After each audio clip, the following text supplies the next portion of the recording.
Welcome to ఆధ్య TV. నేను మీ వెంకట్. తెలంగాణ రాజకీయాల గురించి మాట్లాడుకుంటే ముఖ్యంగా టీఆర్ఎస్ ఎమ్మెల్యేల కొనుగోలు కేసులో రోజుకో ట్విస్ట్ వెలుగు చూస్తుంది. ఇక ఈ కేసుకు సంబంధించినటువంటి కీలక పరిణామం చోటు చేసుకునే పరిస్థితి నెలకొంది. ఈ ఘటన జరిగి దాదాపుగా నెల రోజులకు పైగా కావస్తున్న ఈ కేసులో సిట్ అధికారులు నోటీసులు, హైకోర్టు తీర్పులు, నిందితుల పిటిషన్లతో రోజు ఏదో ఒక పరిణామం జరుగుతూనే ఉంటూ వస్తుంది.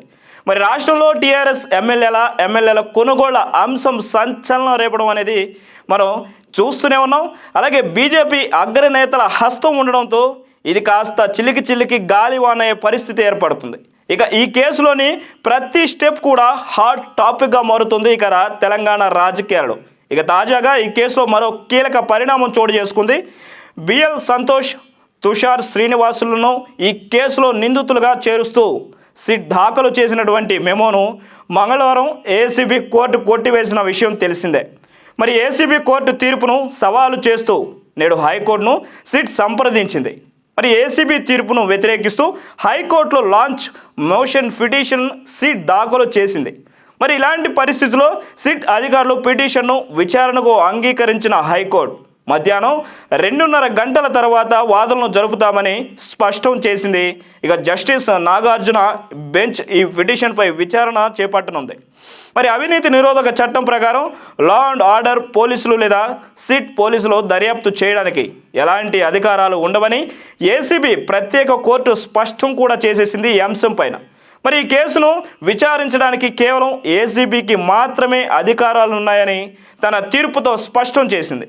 నిందితుల వాంగ్మూలంలో బిఎల్ సంతోష్, తుషార్, జగ్గుస్వామి, శ్రీనివాసుల పేర్లు ఎక్కడ చెప్పలేదని, ఎఫ్ఐఆర్లో రిమాండ్ రిపోర్ట్లో కూడా ఎక్కడ వారి పేర్లు లేవని ఏసీబీ ప్రత్యేక కోర్టు ఎందుకు పేర్కొంది. వారి పాత్రపై ఎలాంటి ఆధారాలు లేవని తెలిపింది. మరి ఈ తీర్పును సవాల్ చేస్తూ బుధవారం హైకోర్టులో సిట్ పిటిషన్ దాఖలు చేసింది. ఈ కేసులో బిఎల్ సంతోష్, జగ్గుస్వామి, తుషార్ శ్రీనివాసులను నిందితులుగా చేర్చాలని గత నెల 22న ఏసీబీ కోర్టులో సిట్ మెమో దాఖలు చేసింది. ఇక దీనిపై విచారణ చేపడుతున్న కోర్టు మంగళవారం మెమోను తిరస్కరిస్తూ నిర్ణయం తీసుకుంది. మరి ఏసీబీ కోర్టు తీర్పుపై ఇప్పుడు హైకోర్టు ఎలాంటి ఆదేశాలు జారీ చేస్తుందనేది చర్చనీయాంశమైనటువంటి అంశం. నిందితులతో సంబంధాలు కలిగిన ఉన్నటువంటి ఆ నలుగురిని నిందితులుగా చేర్చేందుకు హైకోర్టు అనుమతిస్తుందా లేదా అనేది మనం వేచి చూడాల్సిందే. ఏదేమైనా ఈ ఎమ్మెల్యేల కొనుగోలు తీరుపై రోజుకొక పరిణామం చోటు చేసుకుంటే మరి రానున్న రోజుల్లో మరి ఇంకెవరైనా పేర్లు చేర్చే అవకాశం కూడా లేకపోలేదు.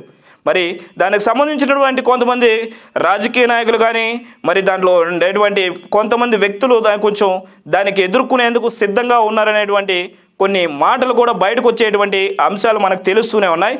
ఇలాంటి మరిన్ని అప్డేట్స్ కోసం మీరు చూస్తూనే ఉండండి ఆధ్య టీవీ. నేను మీ వెంకట్. Thank you.